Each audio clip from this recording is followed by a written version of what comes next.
Today, we're continuing the spiritual journey of trying to understand what the hell happened at Knuckle Huck 2025.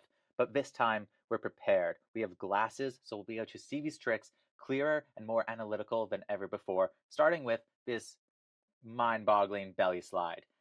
The motion for this trick isn't too complex itself. You just try and kick out your legs, get to your belly. But the thing that makes it so hard is how much speed he's taking in to be able to still air off the knuckle with that much drag. So he comes in, gets his body as low to the ground, kicks out his legs. You do not want to clip your knees there. And I think he actually sort of over-rotates it a bit. See how his upper body slapped in? And that took away a little bit of his power. From that motion, so you're not continuing rotation because you slapped it, stopped it. So you're able to just tuck your legs back under. So in theory, if you can go and get onto your stomach and slide, you'll be able to do that trick.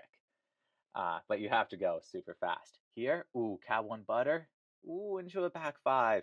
I think that's cab one back five. I'm not sure if he's regular footed or goofy, but the reason why that was so steezy is he did something called a counter rotated back five, where he lets his upper body rotate more, then catches up with his legs.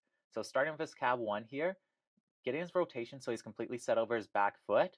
This makes it so as he goes and has his board snap off the end of the jump, you can see he's not fully extending his legs. That keeps him on a little bit of a tilted axis that will let him go and get to his feet in a better way. Back fives are one of the rare tricks that you sort of want to cheat with a preemptive cork. It's easier than trying to go and throw the cork. You can do them proper, but other than that, he's letting his upper body rotate preemptively so he can go and catch up with his legs. And the big difference of him doing that versus how a lot of people do it is he's catching up with his legs right away. So he's catching up basically immediately. He's throwing into that snap position. So he's rotating a whole 180 with that counter rotation. The reason why that's cool is when you go and accelerate your spin with counter rotation, it actually slows down your spin. So it gives that fun motion of spinning slow, spinning fast, and then spinning slow again. If you have a good back five, back three, try a shifty in there. It's really fun, and it actually makes the landing really easy because you're coming in with a lot less rotational momentum. Dusty here, what's he got? Oh, the Miller flip bring back. This is one of my favorite tricks he's got. It's so steezy, so cool. And basically, he's doing the same thing as he did before. Miller flip 360, max extension, but he's keeping his upper body counter-rotated, and he's using that arm to stop his rotation. And you can see he's going and continuing to counter-rotate his lower body away from his upper body. This is giving him more ability to stop that rotation, but it's allowing him to pull it back. Very tech trick, very high risk. You miss that hand, you miss the counter rotation, it's going to be hard to get to your feet. Oh, here comes Zeb in the massivest board ever. I'm pretty sure this is set up the wrong way, so this is coming in switch.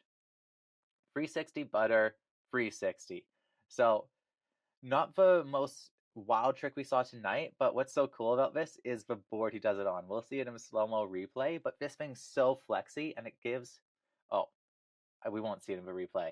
But that board's so flexy, it gives so much spring, it really changes how you can do these tricks because you can really load into it and you need to adjust for it, which just works perfectly for Zeb's style. Liam here. Oh, I just completely missed it. Let's go and try to see why Liam missed it here. It's very rare to see this guy fall or mess up, so when it happens, it's probably for a good reason. So comes in, steezy back one. Love to see it. Getting back ones on a downhill pitch like that, way harder than it looks. So he's coming in for his butter, rolling the butter, and it messes up right here. I think he just lands a little bit edge heavy.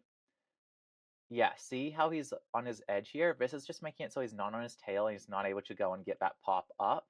So as he goes and tries to pop, his board's catching and gripping, where he'd want to have his board rotated a complete 180 here, and then have his board more smooth on the surface, would have given him the cleaner pop. I'd be interested to see what trick he was doing out of that, because I know Liam has some crazy butter doubles. I'm sure he does. But he didn't get much height. That's the big difference, and that's why this Knuckle Huck is so gnarly, because there's nothing to give you air, it's all generated from yourself. So the fact that Liam could have done a single or a double there, and it just would have depended on the pop out of his board, is absolutely ridiculous. Obviously, speed plays a major factor as well, but generating that much pop and that much bend, you need so much commitment to load into it. Here's Heldor coming in. Man, I don't know if anyone was watching snowboarding back in 2010, but Heldar would do the sickest edits in like the red DC jacket, the hair coming out. I thought it was so cool. I tried to grow my hair out like that for a while, but never could rock it like he could. Ooh, and just went for the Miller flip. It looks like he probably went for the pullback and just missed that hand, so he had to continue the rotation. And that's why these guys are so good. They miss something, and they still have ways to get out of it safe. So he pops up, and it could have been a 360. Yeah, this was going to be a 360 the whole way. Really cool. He does that method grab and pulls it around, and it sort of like stalls out his rotation, making him hold that like inverted method grab. Really cool trick. Heldor has some of the best like inverted methods, and I haven't played around with it because it's really scary to fully extend your body upside down, but it seems like a good way to get some interesting rotation speeds. And here we are, nose butter, backside 14, absolutely ridiculous. And this wasn't done like the most stylish way possible because of the start of a spin. See how he goes and needs to let his whole body rotate a 720? No, a whole 850-ish before going and getting the grab. That's frowned upon in snowboarding. In snowboarding, you try and hit that grab as soon as possible and rock it as long as possible. But this I actually consider to be a pretty cool trick because he's sort of doing like a rodeo type of thing is how I'm seeing it. Like rodeo into his dub back 10 axis. So let's go and see the rotation here. Coming off the nose, rotating, and then he sort of starts flipping. Yeah, so straight into his how he finishes like a dub back 10, but just starting with that extra rotation. I don't know. I'm sort of down with it. Would be cooler if he grabbed at 270, but still very impressive trick. And this guy, some of the sickest Instagram clips. Woo! And that was so tech.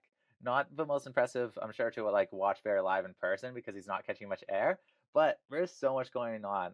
Oh, we're not replaying that? Well, we're replaying that. That is, I can't believe we didn't replay that. That's such a sick trick. So what happens here? He's coming in toe edge, rotating forward. So the same like backside Miller flip. This is sort of like how you try to do a backside Miller flip when you don't know how to backside Miller flip. You just reach your hands down and try to get on your nose. Misses it a bit, pops up, gets on that tail, and that is a cool snap off a tail, but that honestly could have been fall. Like he probably wanted to get that full 360 around and didn't want to go on butt check, so probably just didn't get quite enough pop.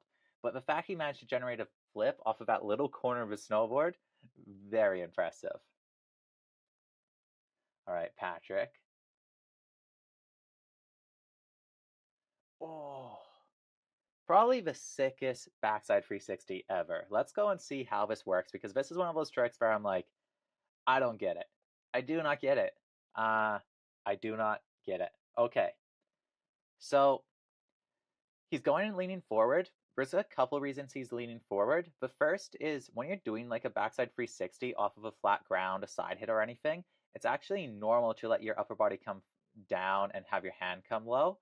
Just because you want to keep a bit more of a flat base. Too much edge pressure on it is really hard to control. And it's a good way to go and preemptively get that rotation while setting your axis. So this leaned over motion isn't actually improper, but he's also doing it because he's trying to imitate the like front side roll motion.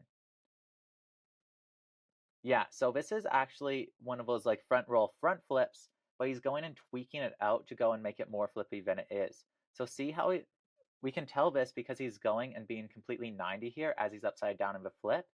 If he was just doing like a straight on front flip kind of 360 straight invert, his board would be facing us towards us, like tail towards us.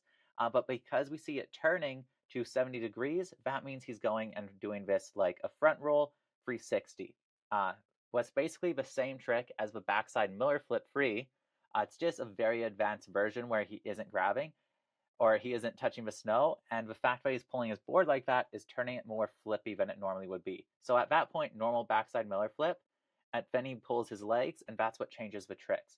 So normal backside Miller flip approach, and then a different grab and a different way to apply it turns it into one of the sickest tricks of the event. So damn steezy.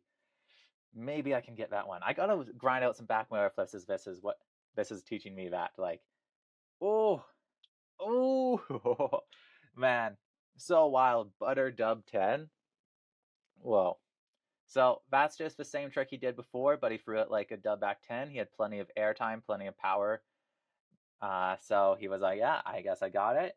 And that's an important thing to note. Like, that's how I decide to do bigger tricks. The 7 felt easy. Okay, I probably got a 9. On Dusty, the single felt easy. The double will probably feel fine. That was madness.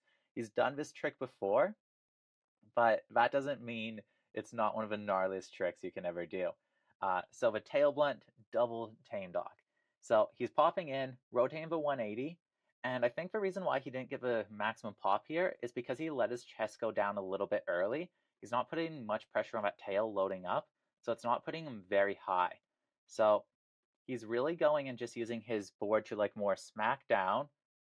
Yeah, he's more smacking it instead of loading it and popping over. So when he's doing the single, he's like trying to hold more of a press, keep it more proper and over that tail. But for the double, he seems to rush into that flip a bit more.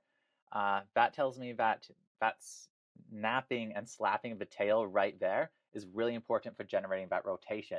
So when you guys are at home trying this trick, remember that the tail snap, good for spinning faster. Oh my god, I don't, like, you can't practice that trick on the airbag. I'm pretty sure he just pulled up, did the single, and then was like, yeah, I can probably do a double. So wild. All right, Zeb coming in. Man, that was so sick.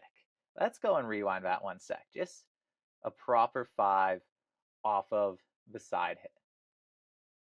Yeah, nice back 5. Good power. Should we go and take that frame by frame? Yeah, we should take that frame by frame. All right, Zeb.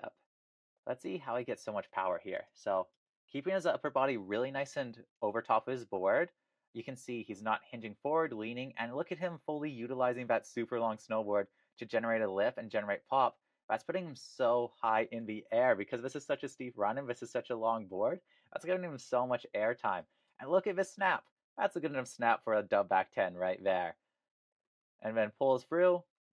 Yeah, that was really impressive. To generate that with no speed makes it really hard to balance, and on that downhill pitch, honestly, probably Zeb's most like impressive technical snowboarding of the night. Like that was a really good backside takeoff off of a really hard takeoff situation.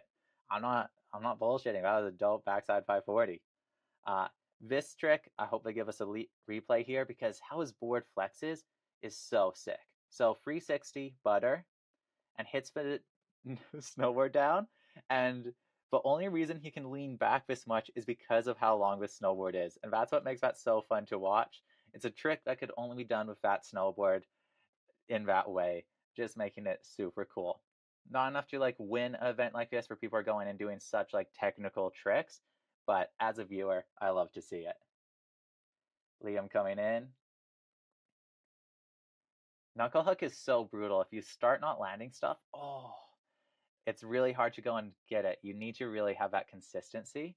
Liam's just trying the hardest tricks you could ever try on the knuckle.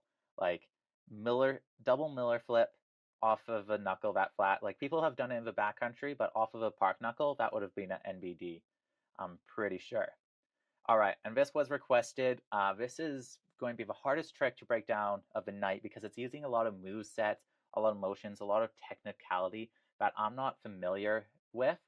But, you know, Haldor, experienced rider, I'm sure he's went and practiced this before. And I'm sure he's skied before. That probably really helps because this form, this technique, this arc, let's just go and appreciate the stack position, keeping his weight centered right over those heels. Like, in order to go and keep your body weight in this position, we have to get really tech here. We can see that he's putting his upper body on a 55-degree angle. This is letting his hips come out at a 45-degree angle. What this does in correlation with the arm positioning and the elbows being aligned with the belly button is it sets your weight to a 90% accuracy onto your heel edge.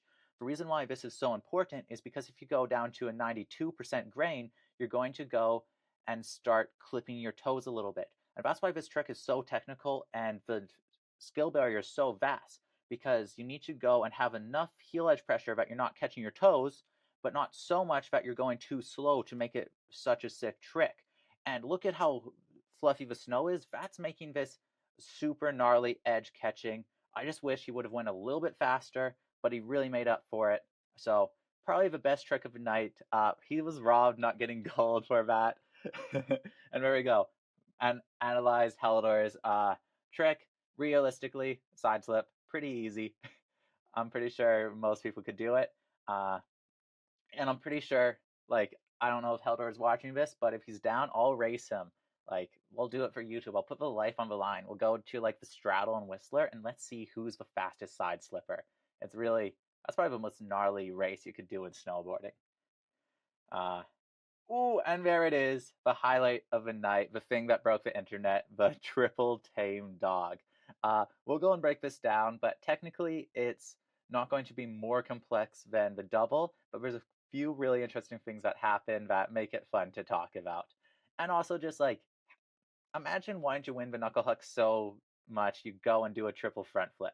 So the gnarly part here is he almost clips his nose and tail. If he would have won and clipped his nose and tail, he would have been absolutely boned. Let's go and see, like, could he ever do 4? I don't think you could do 4. So let's see how early on he sets this first flip, because that's going to be the interesting part.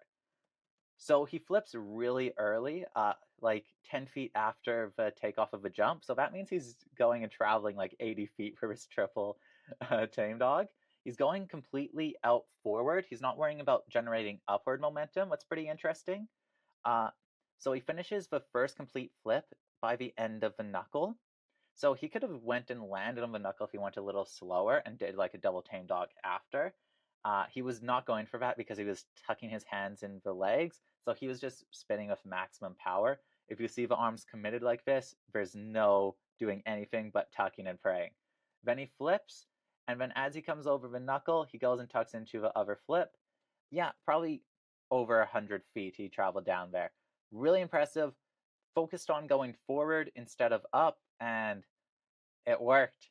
I can't say I've ever tried to be in that vortex. It's an extremely blind trick, an extremely scary looking one, and it's a miracle he landed it. And I'm grateful he did because it was sick. So here, spots it. Yeah, blind, spots, blind, spots. Oh, and being able to go and commit to get fully rotated to actually land that is so wild. That's my big problem with tame dogs. I have trouble going and getting it fully rotated. Yeah. Oh, and just sucks in, gets the power, perfect control. What an absolute legend. All right. Last couple borders of the night. The hat. That's pretty cool. This is basically like, if you know how to do a backflip off a cliff or something, this is the equivalent. It's gnarly because you're risking catching your heel edge, but this is going to be the most familiar backflip motion people can do. The reason why people can't backflip that way is because it's really hard to get yourself in a position to actually pop off. So that's a wild trick because you don't ever see someone in a position to do a straight backflip like you would off of a cliff. Pretty cool. All right. Nice arms. He always has such good arms, Steve. Oh, man, I forgot that happened to him. Oh my god, that was so dirty. I don't even know, like, the thoughts that'd be going in your head at that point. That's so ridiculous. Oh my god, sorry, this is a great clip. So, goes, pops off, maximum pop, maximum extension, so committed. And he just gets a little bit too leaned back. I think this is a case of going for the grab a little bit too soon. So he goes and comes in, open chest. I wonder why he wants his chest open here. Closes it off a bit, but we can see that his like legs are rotating a little bit and his chest is open. I actually think that's an issue and that's something that caused his slam a little bit here. And then let's go and see when he starts actually grabbing his spin or grabbing his trick. And he kicks out straight into that grab. Generally, when you're grabbing, you want to go and finish your pop and then grab to get back control. But I can imagine it'd be hard to lift the board with one leg. But I think he just opened the hips a little bit, rushed that grab, and that landed it. So it was too open and had a hard time getting into that landing. Okay, let's go and see this landing to see how he survived quick.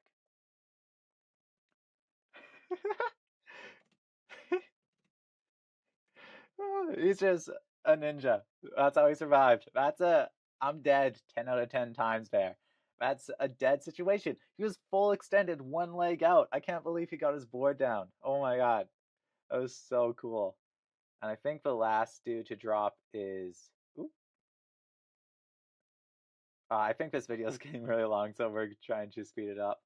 Just going and trying to clean up the double, but just missed the grab, didn't get it through. Awesome reflexes to get it around. That goes to show how much air control these guys have.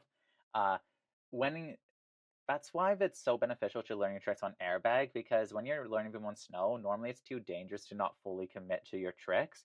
Like if you pull out of a dub back 10, you have to be really confident about pulling out's the right move. But when you have airbag, you just spend so much time getting so many other positions, and it gives you that ability to train those reflexes and train that muscle memory to help you know how to get to your feet.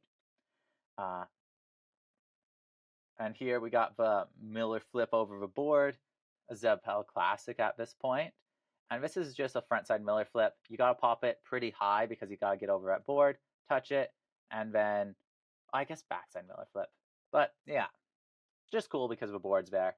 Nothing too wild though. And then, yeah, Liam here, last trick.